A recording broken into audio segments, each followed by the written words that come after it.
Yes, Vazukuru wangu. Thanks very much for coming. Thanks very much for waiting.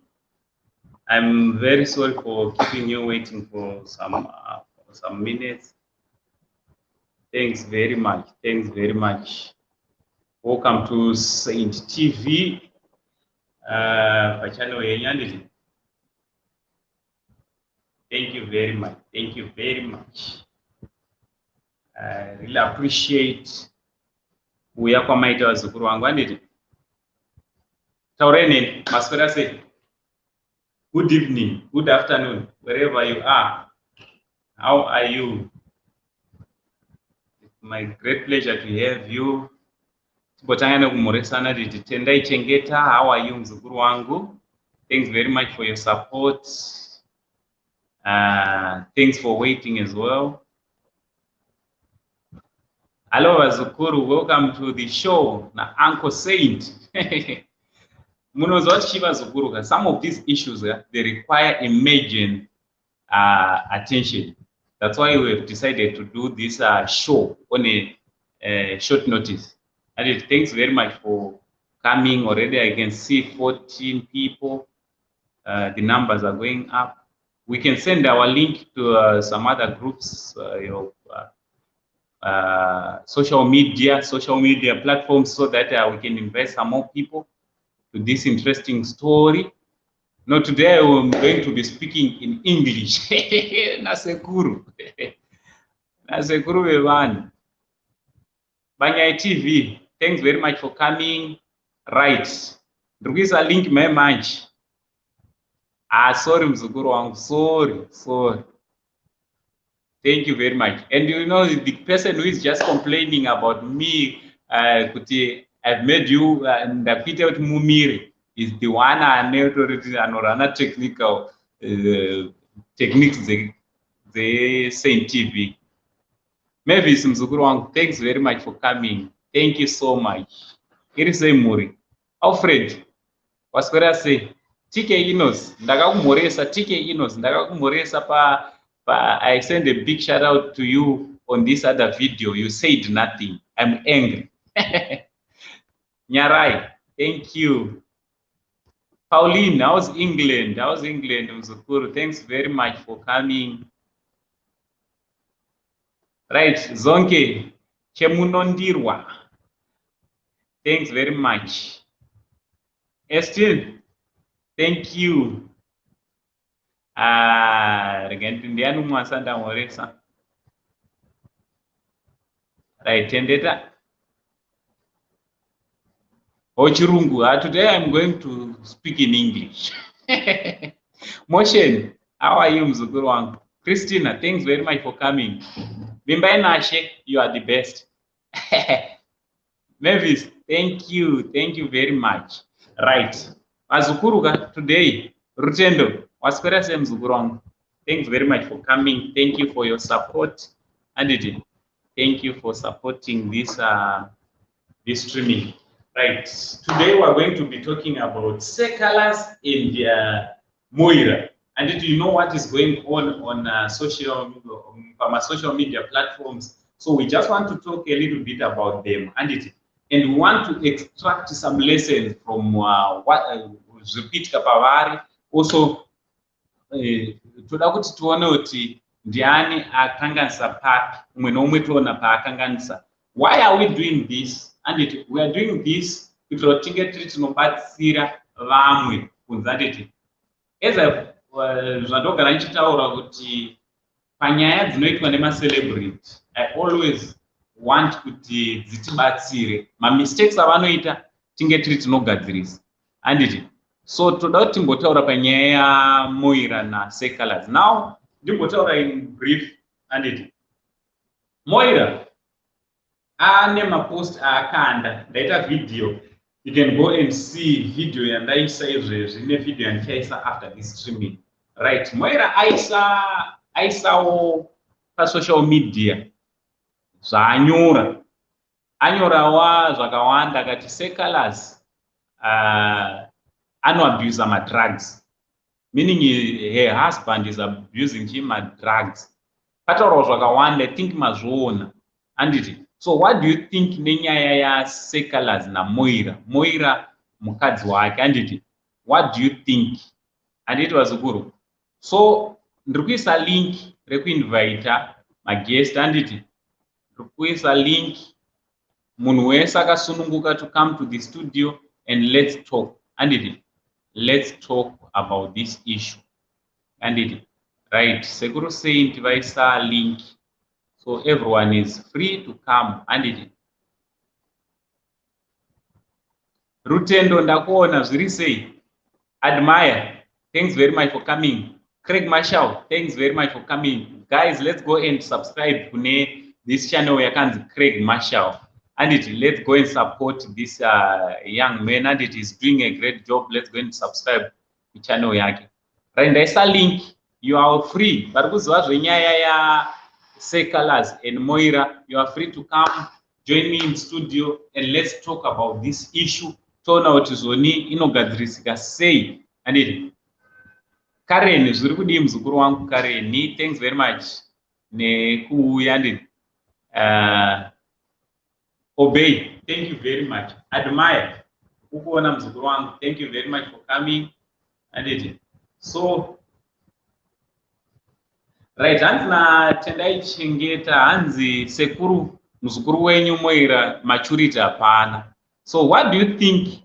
What do you think about this issue, Vazukuru? I've just dropped the link.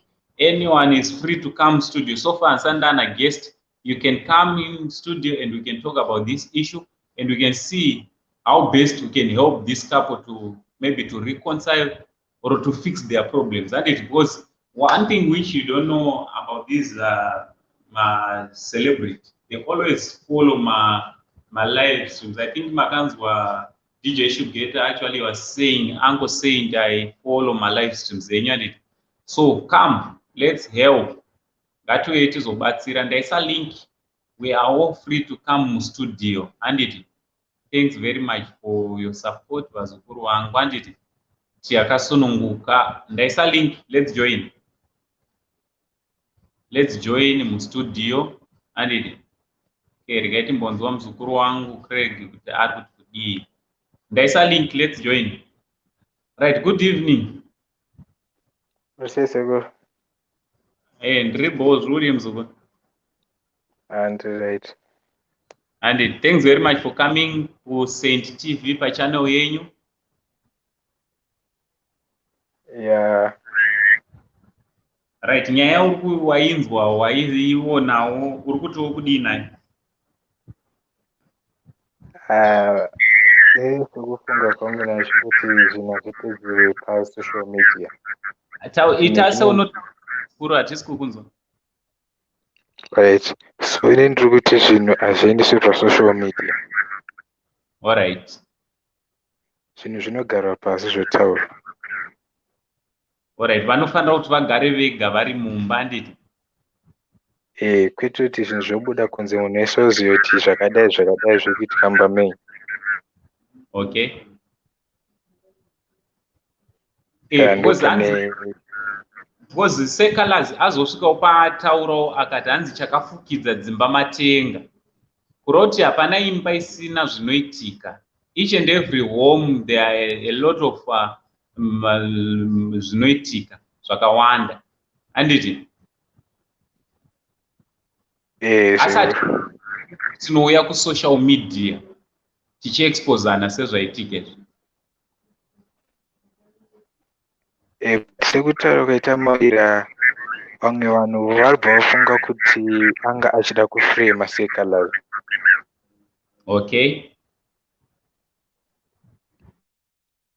Plus mapictures aazoburitsa zvinogona kunge zviri sekudaro kuti zvaitika, but vamwe vanhu havasi kuzviona zvakadaro. So maybe pakunyatsotekeseka vanhu vanoziva kuti uyu ndiane mhosva, uyu ndiane mhosva. Okay. Alright, handiri kukunzwa muzukuru wangu, ndiri kukunzwa. Ndofunga ndogara ndichitaura kakawanda, ndogara ndichiudza vanhu kuti vanhu kana vachirambana panotaurwa nyaya dzakasiyana-siyana, ende dzimwe dzachona unotadza kutoziva kuti ichokwadi here kana kuti hachisi. Hello, uchiripo here muzukuru? Ndiripo. Alright, unoita uchitaura muzukuru because pako hapana picture, so ukanyarara tinobva tafunga kuti waenda. Oh, sorry. No, it's okay. So tiri kuti zvoni nyaya dzakadaiwoka vanhu kana vachirambana kazhinji vanhu when people pavanenge vachiri murudo vachiudzana I love you, these stories most of the time they don't come out. But I've discovered that whenever vanhu pavanenge vachirambana tinotaurirana nyaya dzinotyisa. Yeah, wongo. But alright,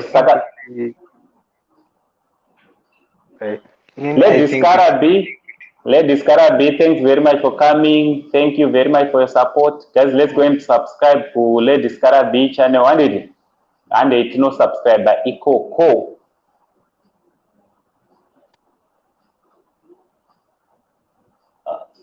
Hello. Hey, Baba. Mukoma your boy Beats. Thanks very much for coming. Moirah. Tasquera, Masquera say. Tasquera. Craig Marshall. Sir. Your Craig boy, Moirah say your boy. Nah, boss, singait. Correct. Uncle arikukanganisa ndiani sei imi seguro yevanhu muri kupaona sei? All right, thanks very much for coming and for asking Ngoma your boy Beats. And first and foremost, guys, let's go and subscribe to your boy Beats. And your boy Beats chekutanga chandoda kuti muziva ndo yakaita seeuda tomati chima channels, brother kana sister. My sister usually unoshandisa my sister. And so your boy Beats is our elder sister channel. And so let's go and subscribe to your boy Beats. They support us rakanyanya. And even now he's here on a short notice. Thank you very much, Mkoma, your boy. Right. Nyaya iripo hapa muzukuru ka. Inini nekuona kwandaita nyaya iyi sema referee emugame chida kuti tinge tiri tinogadzirisa. The issue between Moirah and Calaz. Ndaona kuti zoni panga pachitaurwa na Moirah achiti from musi wa 12 August kana singakanganise. Is it 12 August? Yeah, it's 12. Right. Calaz has kubatika. Anditi. So ndaona kuti zoni nyaya iyi haisi nyaya yatanga musi wa 12 August. Inyaya inenge yakatangira kumashure. And most of these issues, mostly in relationships, vanhu vanenge vachiziva the truth are the two who are in love, kana kuti the two who are married. These are the two people who be knowing zviri kuitika. Anditi. So, isusu nekuzoda kuzotaurawo zvataona kana kuti zvave pasocial media. Ndaona ungati vese vari wrong. Of course, kuti pane zviri kutaurwa na Moirah ka zvinogona zvine fabrication nekuti kana vanhu vachinge vachirambana ka tinowedzeredza. Panorambana vanhu panoita zvekuwedzererawo mbichana tusauti netushuga mbichana handiti. So it's possible that whatever this lady kana the wife in this issue munyaya iri panapo zvaari kutaura zvine fabrication. All right. Anditi. So at the same time ndiri kuona kuti Calaz zviripo futi zvaaita, but tiri kuziva kuti kune nyaya dze domestic violence dzaiitika kumashure. Tiri kudziziva nyaya idzodzo. Anditi. So tiri kuti zvoni masides ese nini sasekuru ndiri kuona kuti vese vari wrong. All right. Ndingopa hangu contribution yangu like nyaya yacho nekwainogara. Yes. Tinoita idzodzo gossipo dzavo dzema-entertainers chichichi. So a Yes. brief history. Yes. Calaz was once married nemukadzi wake anonzi Yes. Maisha Law before Moirah auya. Yes. And Moirah came into the picture achangobva ku-UK. Calaz mbiri yake ipapo ndo painge ichiita sei painge chatanga kusimukira. So what rumors say hatizivi kuti chokwadi kana kuti hachisi. Calaz akabva asiya mukadzi akuenda kune yellowbone rabva balanzoi. Akasiya mukadzi ane mwana. Handiti sandomatangire toti relationship yavo yaMoirah naCalaz yakatanga kuti mwanga aramba mukadzi watanga ita sei kudanana. Mukudanana kwavo ndo pakasimuka nyaya yedomestic violence yaikunzi anondiita sei anondirova. Iyi ndiyakambosimukawo futi kuna Maisha Law previous wife. So already pakabva ita sei pakabva ita problem vakatombosiyana. And then Moirah akabva atoita song inonzi Human Heart inenge ichitaura about domestic violence. Mavisuals acho atoti right inenge ichitaura kuti munhu aita sei akarohwa ane mavanga even akatobudisa mapicture achoni. Handiti. So and then we come to issue yeizvezvi manje apapa vanga vamboita kunge vagadzirisana. Handiti zviri kutofaya munhu akatoita nhumbo mwana akapiwa mazita anenge 5 here kunge mageneral emaarmy tikatoti aiwa zviri kuita sei tikatoti zviri kutofaya zvinonakidza vadzokerana. And then vatanzwa kuti mukadzi ari kudzoka kubva ku-UK ari muquarantine. And then vataona the first pictures Calaz atone mwana. And then we thought all is well until Moirah aposta what she posted. So for me, I think Moirah haana right yekuposta what she posted. Hati whether chi chakaitika or what. Hauite zvakadaro haufukure hapwa handiti yemhuri yako. But on the other hand, not kuti ndiri kuti zoni ndikusapota zvaakaita.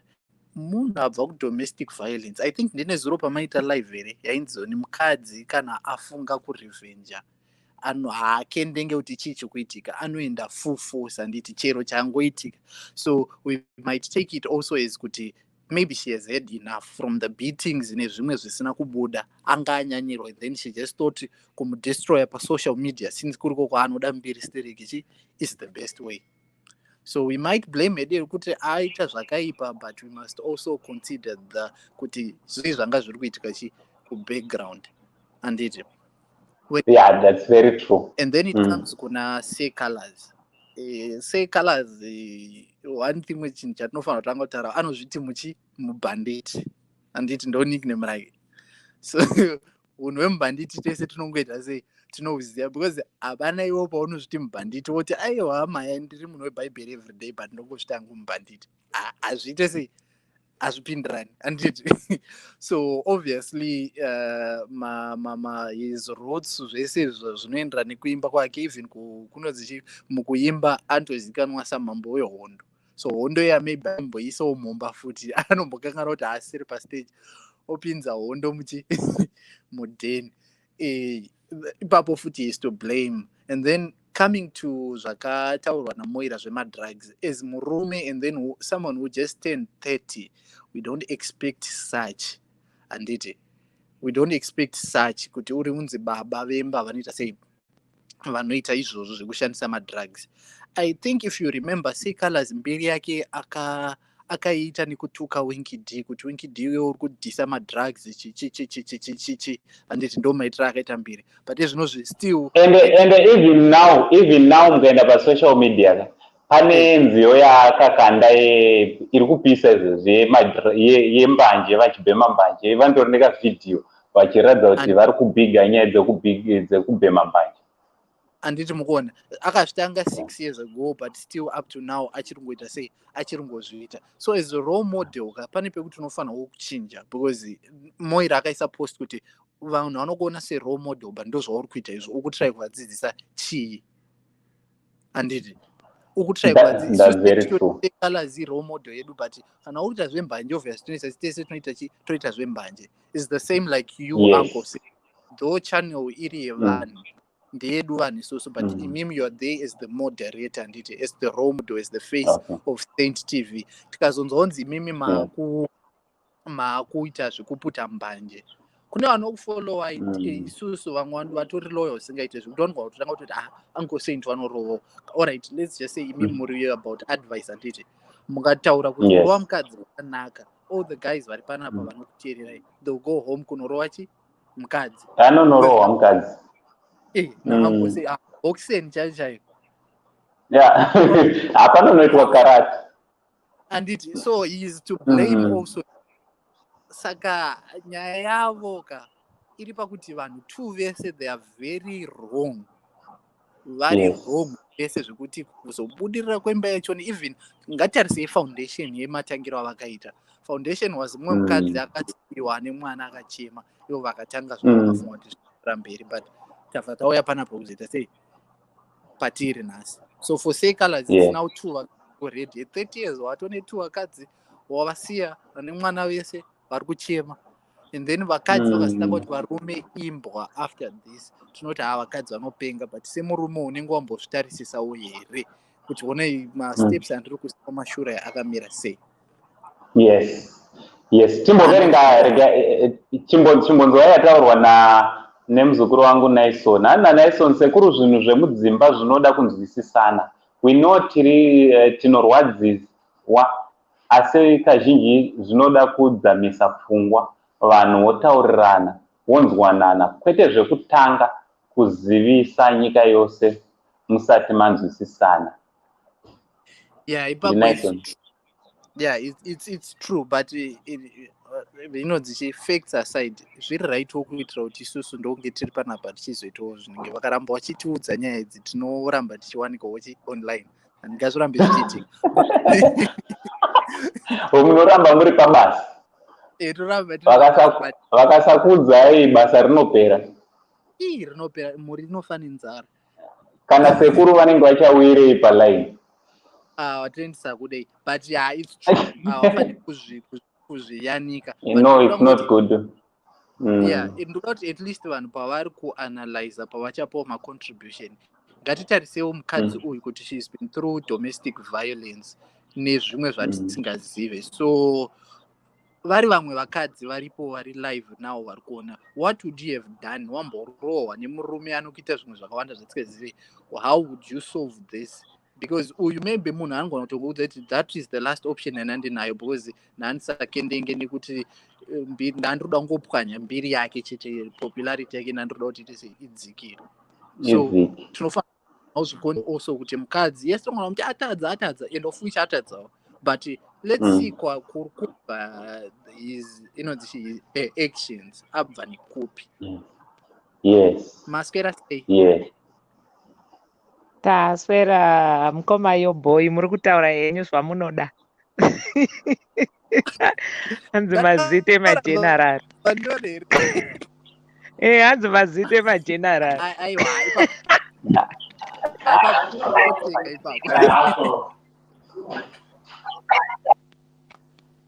Taswera taura henyu, taura mupedzi.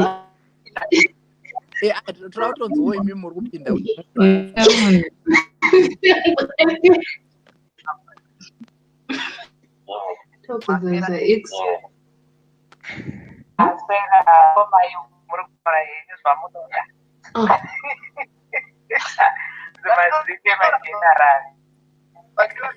Wapinda vari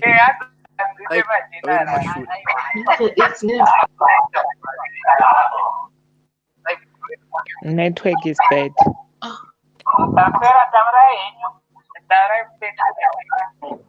Hello, pandapinda ninge ane Jackson. All right, yes mkoma. You're right remzukuru.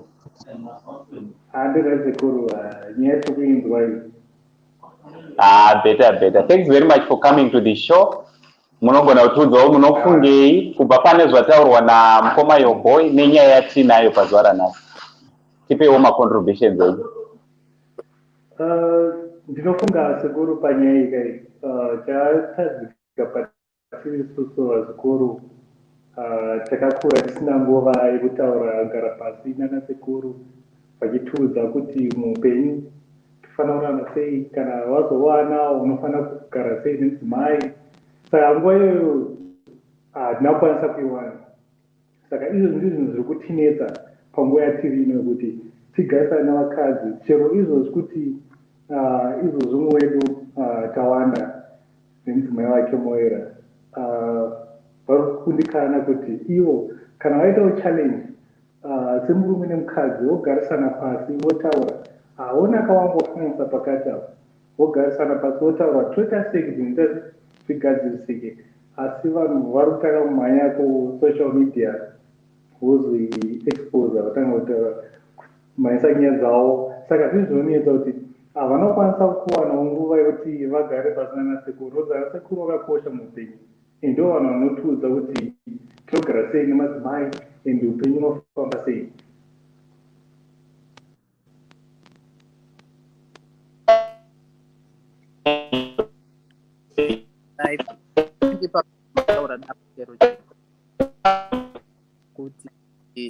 I think uncle vakinyanya kutaura kuti varume hatina like mukukura kwedu hatina vanhu vanonyatsotidzidzisa kuti munofanira kuita sei vakadzi, or to be a man in the house. Hatina vanhu vanonyatsotidzidzisa izvozvo. So I think ndoimwe problem iri kuwanika varume. And then also we can blame social media. Kuuya kuvaita social media vanhu havanyatsoziva kuti inoshanda basa rei.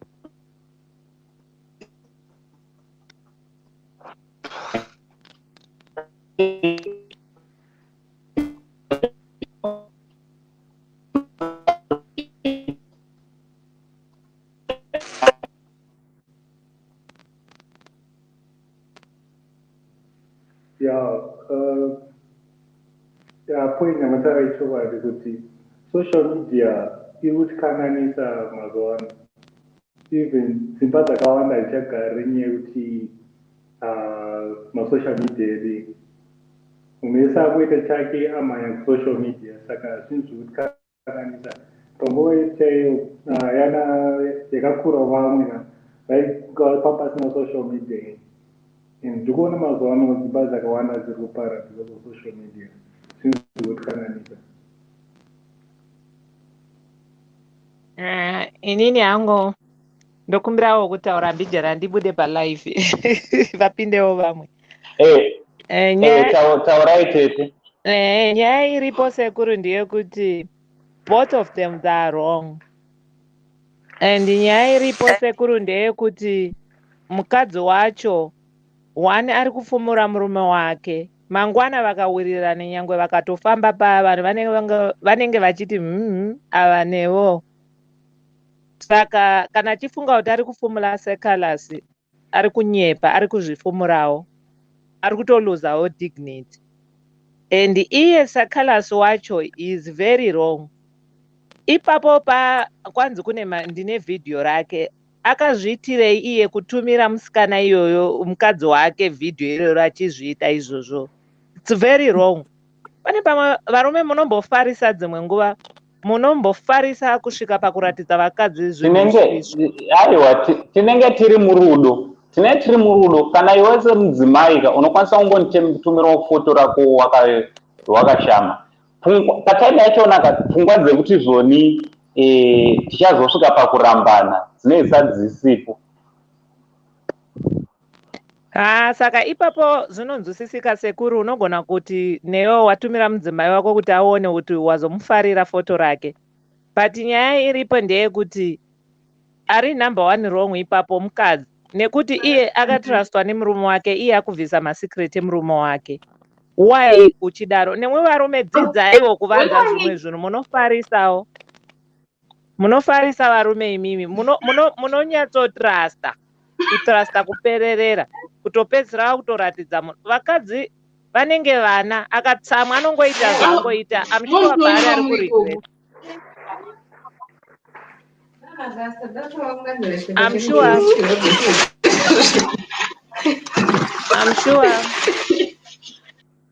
I'm sure he's regretting. I'm sure the wife is regretting now kana achingoona zvinhu zvake zvichingotaura pasocial media, because at the end of the day image yako inotanishika, because hazvitomboite zvachose zvaita mukadzi wasekalasi zvekuti iye vhele nyangwe asati atotumira kudai mavhidhiyo, isu tatozviona kudhara kuti ari kuitei sakalasi, because atotaura. Saka kutoisa mavhidhiyo kutongopedza nguva, kozi tiri kutoona sekalasi achirova izvozvo zvaanga achitanza mheno anzi bonyora erameni. Saka nyaya iripo ndeyekuti hazvitomuba zvakaoma. tsiurai munhu, tsiurai munhu. Ndosaka tatoita live kuti tibatsirane nehanzvadzi yenyu nemunin'ina wenyu. Right, muzukuru wangu chindiudzawo mashoko.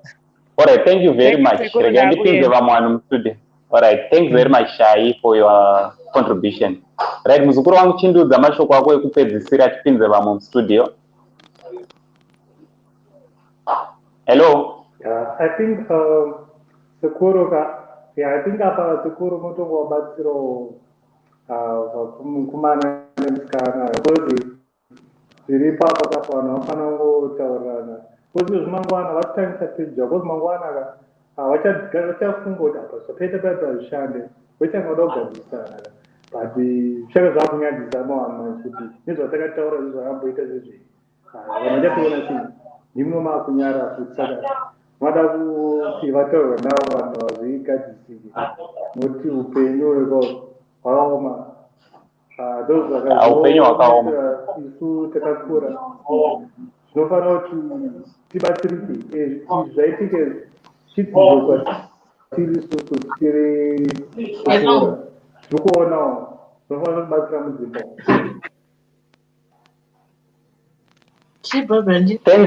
Thanks very much muzukuru wangu, rega tite tipinze vamwe.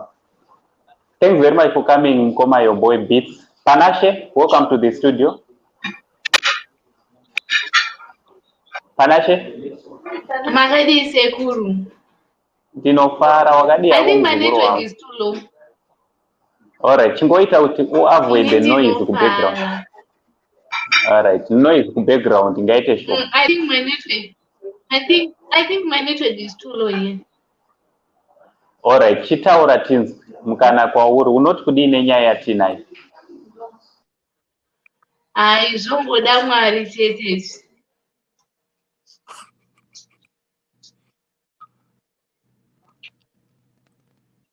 Takateerera Mwari vanopinda sei? Hello Mwari here.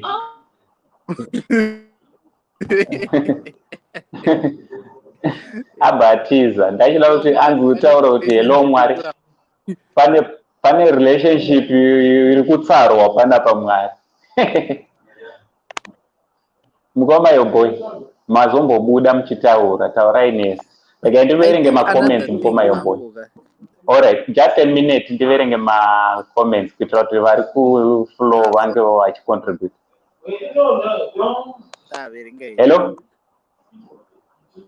Alright, pane comment yanyorwa na Philip. Ana Philip Sekuru ndokudirai chokwadi kana patadziwa apa vasataura paruzhinji atadza mubhanditi. Anzi atadza mubhanditi chero tikarati rwadziwa ngatifirei mukati sevarume oro kutsvaga munhu wekutaurira. That's very true. Varume tinoti kana tine nyaya dzedu atitaure tinofira mukati.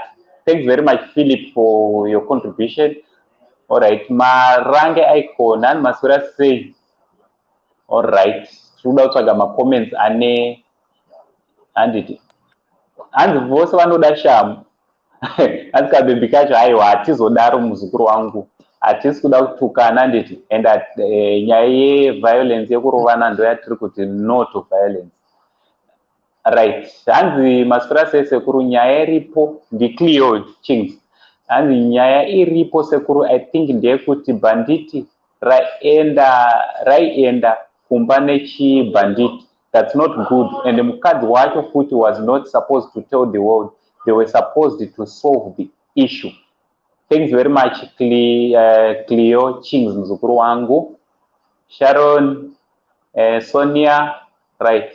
Hanzi na Beni TV Moirah anyepa pakuti ane video yaSekalaz achiita zvaanenge achiita handiti akatoposta video yacho but haasi seCalaz.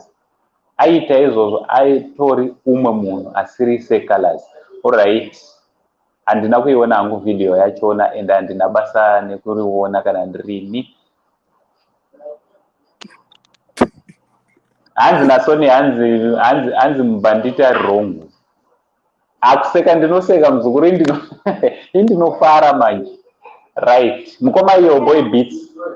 Back to you. Ndikuisa link vazukuru.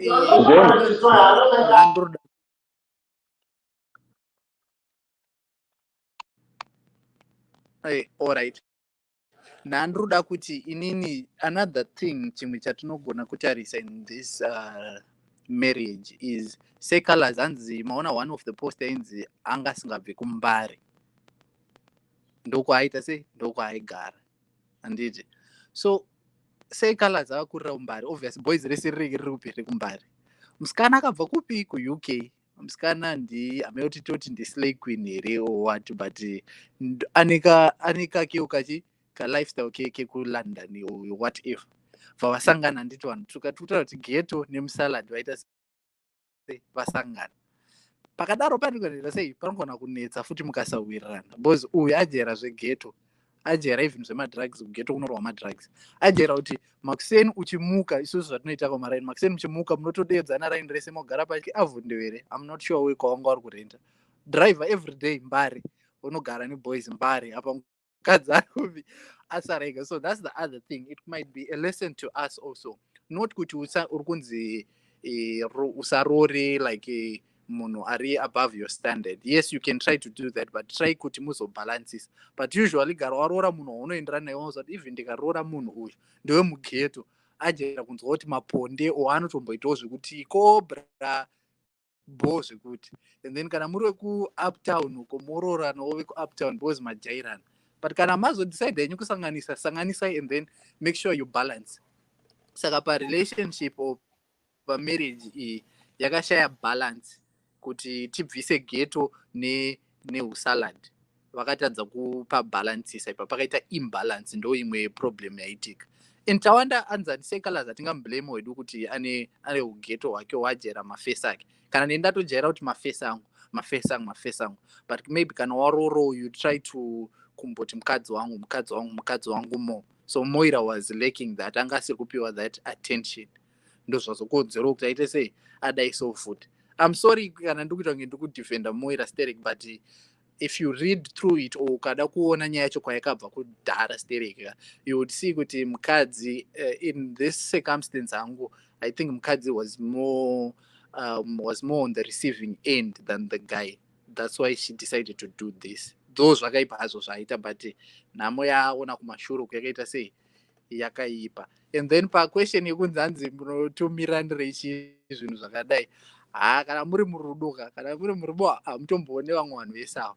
Zvamunemuseta izvo ndizvo chaizvo zvinenge zviri right. Haumbofungira mangwana kuti munhu yanozolikisa kana kuti anozoita sei. Ipapo plus unochitrai kuda uspice wapo kuti mukadzi wangu naona ndikugadzirira because mukadzi anga asipo kasaka ndofunga mufesi anga ari kuti ndakakumirira. Paunouya ma1 vari kuita zverudo, but mavhidhiyo aya azovapinza muna taisiriya. Saka kana tiri murudo it's hard to unogona kuudza munhu kuti for instance uncle mukawana musikana wenyanga ari kukuchita ari kutamba nanhenge, but kana makanyura sterek murudo you never hamundinzwisise.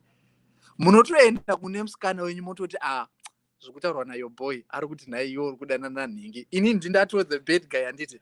But after mazorambana manje ndopaunoona kuti shit mufesi wangu anga ari kuti anga ari kundiudza chokwadi aitira chokwadi, but iwo that time wanga wakaputirwa nerudo you can't see it. So it's hard to tell vanhu vari murudo kuti musasenderane manudhu chichi because unenge uchida kutirai kufadzana nemumwe wangu.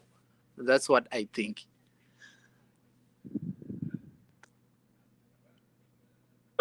Ipapo murure wachokwadi. Mukoma yobhitsi kumbotaurai futi mbichana muchiverenga macomments. Ndiyaita noise mbichana mbao. Ndimbotaura.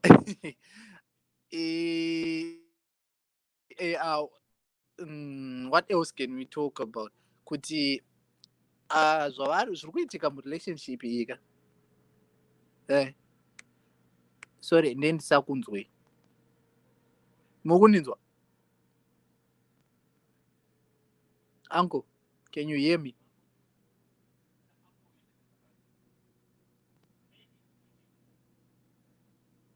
Alright, ndakukunzwa babangu mama ita noise bicha.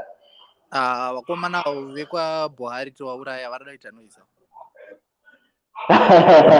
Vakomana vekwaBuhari nhasi weekend saka chikomba changozoya chakanwa. Saka thanks very much nekuramba muine mukoma yoboy mune muchiconducta zvenyona ndaita senda speaker.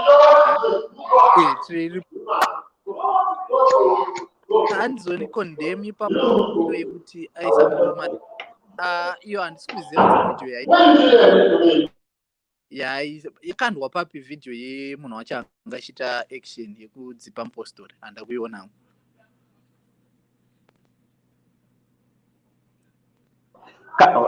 Kana nena ndinotoiona video iyoyo kana ndoti neni handa kuiona. Guys, thanks very much for joining this live streaming. Thank you very much. I really appreciate kuuya kwenyu. Handiti vazukuru wangu.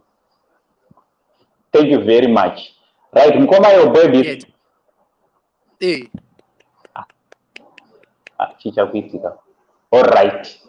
Welcome to the studio, those who have just joined us. Wangoti joina? Welcome. Seriously, Sekuru. Tiri right, muri right here. Tiri boy, Sukuri sei kwa muri. Aiwa, kuno kuJehovha Mwari wenyu vari kutichengeta. Handitika. Chokwadi. Right, inzweka vazukuru vanga vasati vasubscribe to this channel, please subscribe to this channel. Ndauramba ndichikuremindai, subscribe also to your boy Beats. And your boy Beats ndo ine logo ratiri kuona riri panapa. And ndo yatino subscribe iyoyo. Kunonakidza zvisingaiti. Ndofunga muri kungonzwa mukoma yoboy zvavari kutaura kuti munhu anototivaka. Anditi munhu anototivaka. So let's go and subscribe to channel yamukoma yoboy. Pane inonzi Banyai TV. Let's go and support subscribe Craig. Ndofunga mamona Craig ambopinda mustudio. Let's go and support tino subscribe futi koko Lady Scar. Tino no subscribe futi koko. Anditi vazukuru wangu. Right. Yeah, thanks very much for coming. What uri kuti wakudi muzukuru nenyaya tinayo? Sekuru nyaya yakaoma.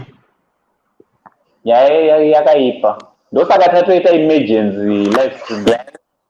Yeah, but what I can comment is mukadzi wase Calaz zvaaita hake anenge akanganisa. It's not good because you know kana uchi expose your life, got your husband, your lives, got your personal life nemurume wako pa public azvinyatsobudi zvakanaka because mangwana mukataurirana kana muchinge mawirirana still unenge you would have made a damage.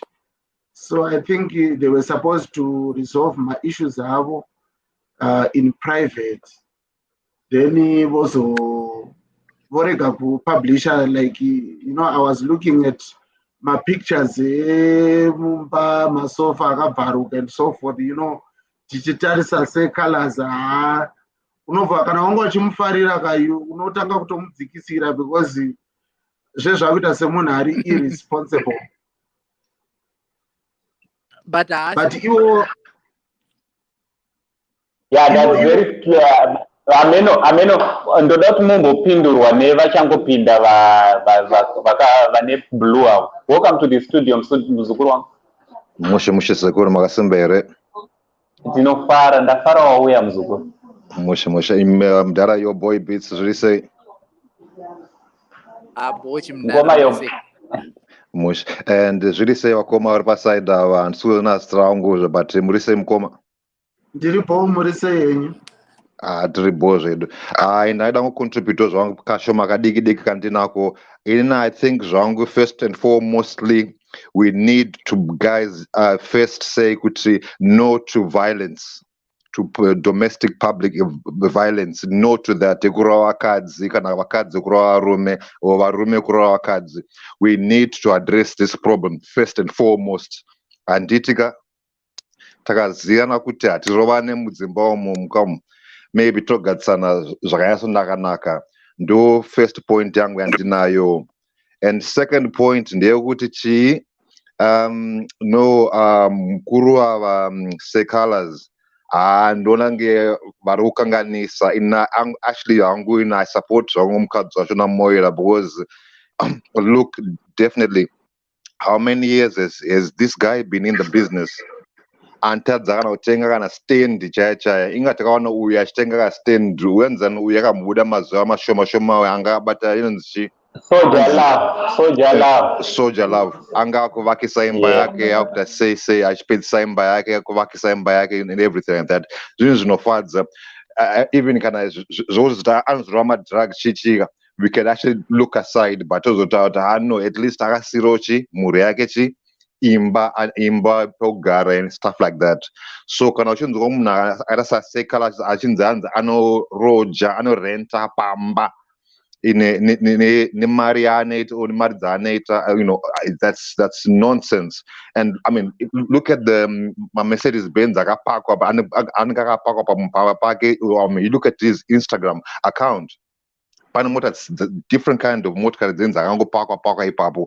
So are you trying to tell me kuti uchazogara mumba imomo here, imba yachina motikari here imomo, or what?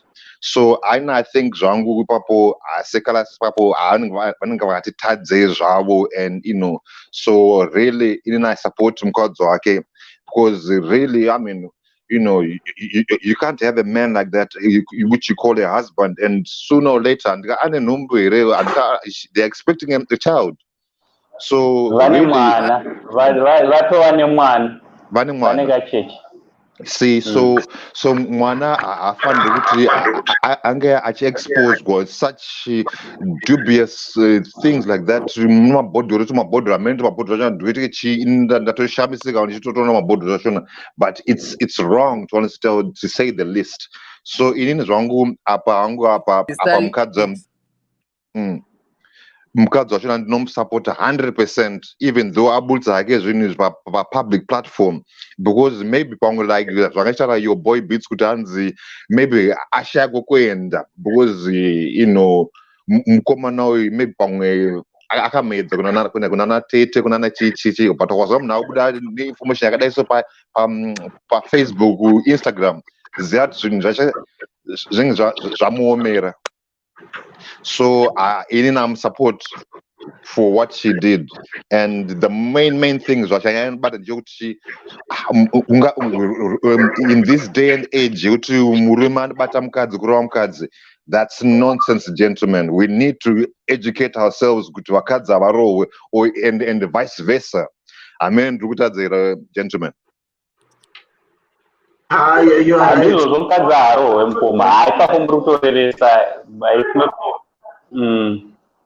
Alright, chitaura varitaura sangu taura itinzwe mashoko epesi. Okay, ndatoto like zvitaurwa namukoma wangu vabva kutaura Calaz ngavaitewo musha. Tinenge tichitarisa kuti vanhu vakaita sana Calaz macelebrities anofanira kunge ari marole models ekuti vanofanira kuita zvinhu zvine unhu. Because like what my brother is saying, Calaz, it's an old fashion yekurova mukadzi at this time. Zvinhu zvekuti zvaitika kare zvataiona kunana sekuru vedu. At this point in time, I think people should just learn to sit down. Votaurirana nyaya dzavo, even nyangwe mukadzi akakanganisa kaanotaurwa naye, not kuti oaplya kaunhu kechibhanditi kumba. Because isusu, when we used to know Calaz achinzi banditi, we just thought kuti it's just a trade name ravanongosenzesa, unknowingly kuti zvebanditi vanototakurwa vachitosvitsa kumba. Saka Calaz, I don't support him, and vanofanira kuchinja kaunhu kavo, even kekuchinja madzimai, because from the information that we were getting kuti vakambosiya mukadzi vakazotora uyu and so forth. And ivo vakadzi, they should also learn kuti ma-celebrities aya vanongomhanyira havo, but vamwe vacho ka unhu hwavo hunenge husina kumira zvakanaka. Kune vamwe varume vasiri ma-celebrities vanochengeta vakadzi zvakanaka, but you find kuti most women vanomhanyira kune ma-celebrities vachinosvika vachinobatwa rafu, vamwe vachingorambwa, because those guys vanosangana nevakadzi vakawanda, and vanhu vaya vekuti havakwanisa kunyatsomisa dzimba dzavo vazhinji vacho ma-celebrities. We have got just a few celebrities very responsible, like katasawo vamwe vaimbi vagara vari muindustry, especially vamwe vechikuru ava, but vafanha vatinawo mazuva ano ava vazhinji vacho I think maitiro avari kuita haana kunyatsomira zvakanaka, because haufaniri kuchinja vakadzi sehembe.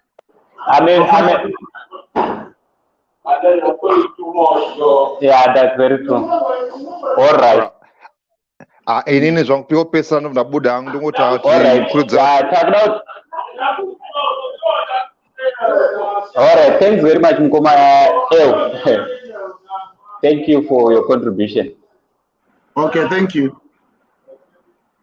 All right. Ndoda kutora tuve pedzisira nditi toda kuti tipedze live, toda kuti tipedze streaming yedu in 10 minutes time. Mkoma, your boy beats, you can go ahead as I will be adding 2 more vepedzisira.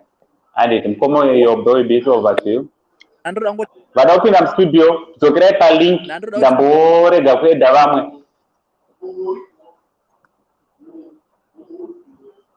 Ndinoda vazoenda ava tange ichibuda kuseri kwavo yakanaka kana then back to nyaya anzizoni pane yandaona yakanzizoni we have to hear Tawanda side of story before we start judging.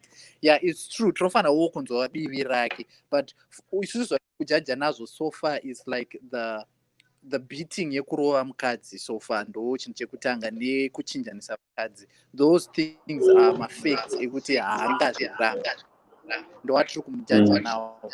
Iye anofanira kuzobudawo kana achidawo kuti no, inini muri kundijaja ndakatadzira pakati nepakati anditi. And then nyaya yemumba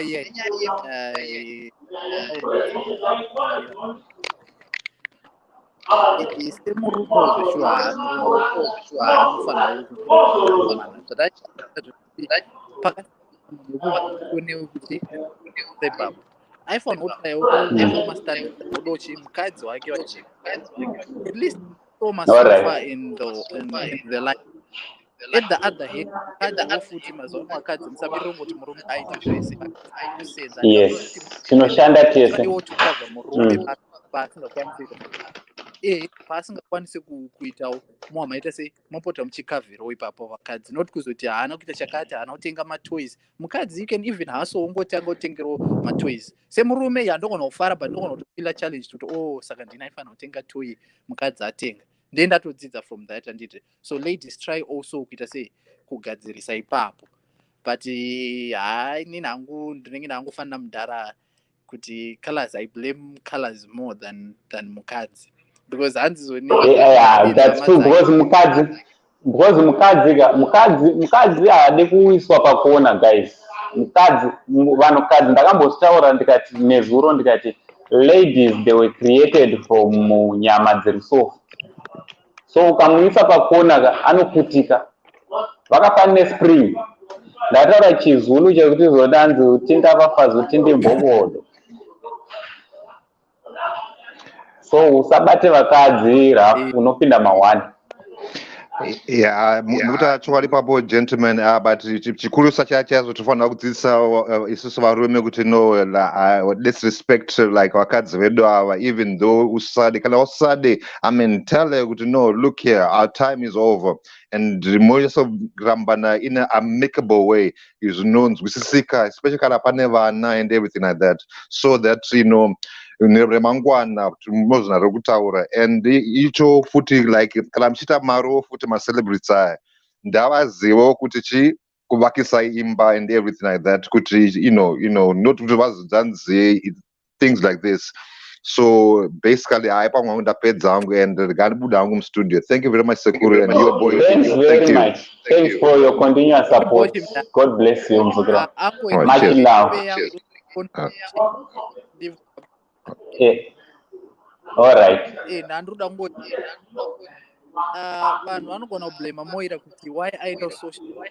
Remember musikana uyu munhu kuLondon handiti, and macelebs ekuLondon vanoshandisa social media. Anything chinenge changoitika kuna chinonzi bad publicity kwavari, chinenge chaitika chinofedha their career or popularity. So iye kwaari munoona kuti watadza wafumura imba, but yaritoona kuti no, yes though murume ari kundikanganisira, but inini mbiri yangu inogona kuita sei, inogona kutoenda mo. Vanhu vekuZimbabwe vakawanda vanogona kutondiziva uceleb hwake hwatoita sei hwaenderera. So ndopatanichiti maceleb vanofana kudzidziswa kunzi social media haisi izvozvo. Mazuvano vari kuishandisa for yatinoti clout ndo kuda kuzivikanwa for popularity, ndozvavari kushandisira social media. Saka vanhu ava I think vari kutoda one on one nemi, movagarisa murumu monyasovaudza kuti one on one with uncle. With uncle. Anyway, nhasi I think ndanyanyogarisa, rega vamwe vachiuya vambotaura. Ndaona Mati anenge apinda mucomment section, ngaamboisa face yake apa timona. Mati muchamuona, Mati ndiri kuziva zvangu nyaya yake. Thanks very much for your support. Thanks nekuita kuti show yedu ive success. Aiwa, hairi boche uncle.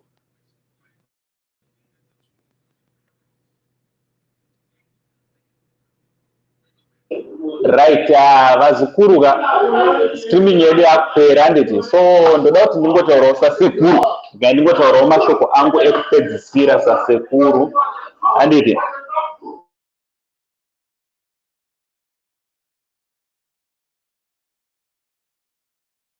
Rega ndingotaurawo ekupedzisira.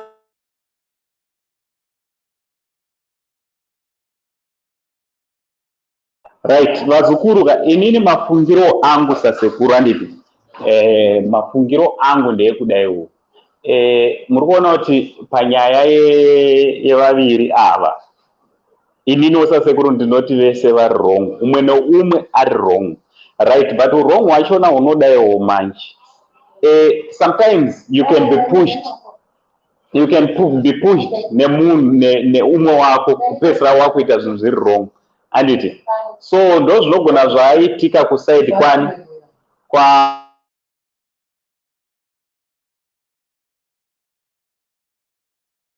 kuside kwa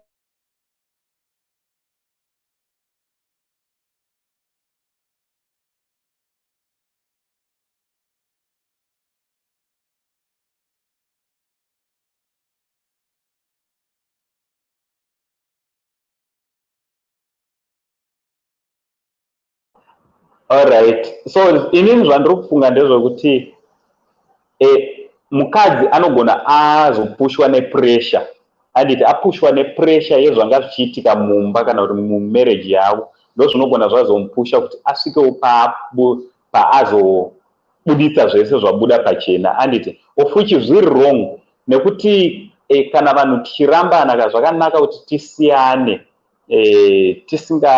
tisingaite setinotukana kana kuti tinoda kunyadzisana. I think zvine zvisiri necessary. Also sezvataurwa namukoma your boy Beats, zvakakosha Vazukuru kuti tisashandise social media nenzira isiriyo, handiti, ngatizamei kushandisa social media nenzira iri kwayo. Streaming yedu inopera pano, tatipiwa 1 hour chete yekuita streaming. Thanks very much for supporting. Thanks very much vese vangatanga tinavo. Please let's not forget to subscribe. Mavideos streaming inoi anogona kusupporta, munogona kuiona imwe yachona yatovapo, imwe yakutouploadiwa izvozvi. Thanks very much nesupport yenyu. Nasekuru Saint ndinoti much love.